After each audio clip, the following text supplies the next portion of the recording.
In a world that feels more chaotic by the day, where the rules keep changing and the pressure to react fast is overwhelming, very few people manage to stay clear-headed.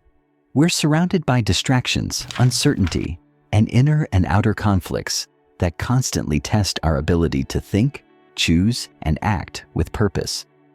And in the middle of all this noise, a voice from centuries ago still echoes with wisdom. That voice belongs to Miyamoto Musashi. He wasn't just a legendary samurai.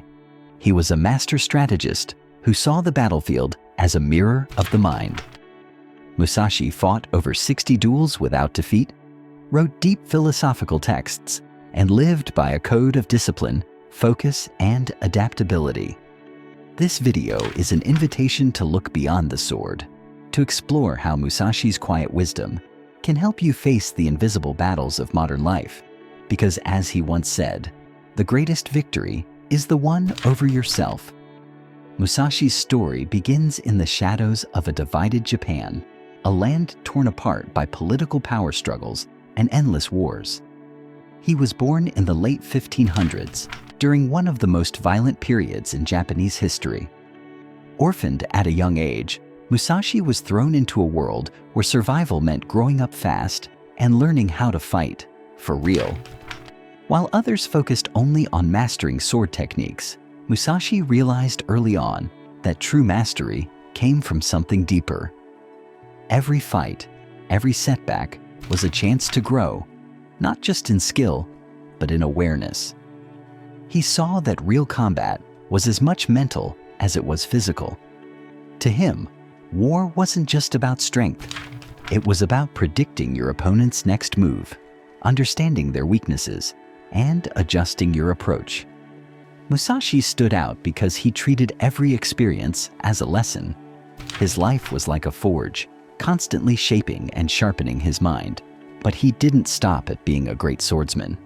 He became a brilliant thinker, someone who used combat to explore human nature, the chaos of life, and the core of existence itself. From all those trials and battles, Musashi forged a way of thinking that goes far beyond war. It's a mindset that still applies to anyone who wants to think clearly and act with purpose. For Musashi, the sword wasn't just a weapon. It was an extension of the mind. It reflected his ability to stay calm, see clearly, and move with precision. While many warriors trained only their bodies, chasing power and speed, Musashi knew that real victory happened before the blade was even drawn.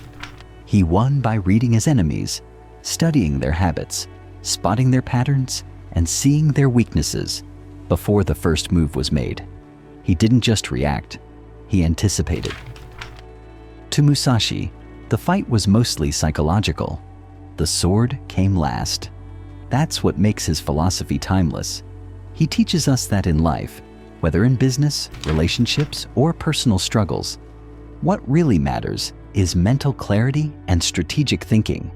Physical strength fades, but a sharp mind, that wins every time. He practiced a state called mushin, no mind, where action flows naturally without hesitation or overthinking. In that state, the warrior becomes fully present. Musashi wasn't just a fighter. He was a philosopher who saw the world through subtle, invisible layers. He reminds us that real power isn't about forcing your way through. It's about sensing the right moment, the hidden intention, the small detail that changes everything. By mastering his mind, Musashi mastered the world around him. That's why his wisdom still inspires leaders, thinkers, and seekers of truth across the globe. His final gift to the world was the Book of Five Rings, written in the last years of his life. It's not just a combat manual. It's a deep guide to strategy, perception, and life itself. The book is divided into 5 chapters, or rings, each named after a natural element: earth, water, fire, wind, and emptiness. Each ring opens the door to a new layer of understanding about conflict, about life, and about ourselves. The earth ring is about foundations. Here, Musashi talks about the basics: why it's essential to know the fundamentals of martial arts and life. Just like any strong building needs solid ground, any strategy needs self-knowledge, discipline, and awareness of your environment, whether physical, emotional, or mental. Without that base, even the best technique can collapse when things get tough. The Book of Five Rings isn't just about sword fighting. It's a map for mastering life. Each ring reveals a lesson through the forces of nature, starting with water. The Ring of Water teaches us to stay flexible. Water moves wherever it can, slipping around obstacles, adapting to whatever shape it meets, but always staying true to itself. Musashi shows that real strength lies in flexibility. Whether it's changing your strategy, adjusting your pace, or reading the room, success comes from bending without breaking. Being too rigid only leads to defeat. True mastery is being able to shift and change without losing who you are. The Ring of Fire is all about energy and pressure. This is where Musashi talks about direct confrontation, not wild aggression, but controlled power. His fire is sharp and calculated. It's about knowing when to strike, how to hold your ground, and how to keep the pressure on until your opponent falls apart from the inside. It's passion with purpose, intensity used at the right moment in the right way. Then comes the Ring of Wind, where Musashi looks outward. He studies other fighting styles, not to copy them, but to understand them. He teaches us to learn from others, their methods, their thinking, and even their weaknesses. It's a lesson in awareness. To grow, we can't just look inward. We also need to read the world around us. This is strategic empathy, understanding others to move smarter and see clearer. Finally, we reach the Ring of the Void, the most mysterious of all. But here, void doesn't mean nothing. It means possibility. This is where the mind goes quiet. No more thinking, no more trying, just action. Pure instinct. It's when your body moves without hesitation, without fear, in perfect rhythm with the moment. There's no ego here, no resistance, just flow. In the end, the Book of Five Rings is more than a manual for battle. It's a mirror of human growth. Each element reflects a stage in the journey toward clarity, mastery, and inner peace. Musashi doesn't give us easy answers. Instead, he offers us paths for deep reflection. He invites us to understand the basics, to remain flexible, to channel our energy, to observe others carefully, and ultimately, to transcend all of this into a state of pure clarity. It's a true compass for anyone seeking more than just victory, but understanding. Musashi understood something that few warriors, and even fewer modern strategists, truly grasp. Real victory happens before the battle even begins. For him, the ideal battle is one in which the opponent has already lost internally, mentally, emotionally, and spiritually, before a blade is even drawn. This is the concept of winning without fighting. This mental strategy requires a kind of total presence, a reading of the environment, the intentions, and the energy of others that goes beyond logic. Musashi was a master at manipulating his enemy's perception. He would intentionally arrive late to duels, throwing his opponent off balance. He walked with an empty gaze, devoid of emotion, as if there was nothing to prove. Every movement was calculated to occupy the opponent's mind before it occupied their body. For Musashi, victory began with mastering one's own mind, not reacting to fear, not clinging to ego, not falling into the trap of anger.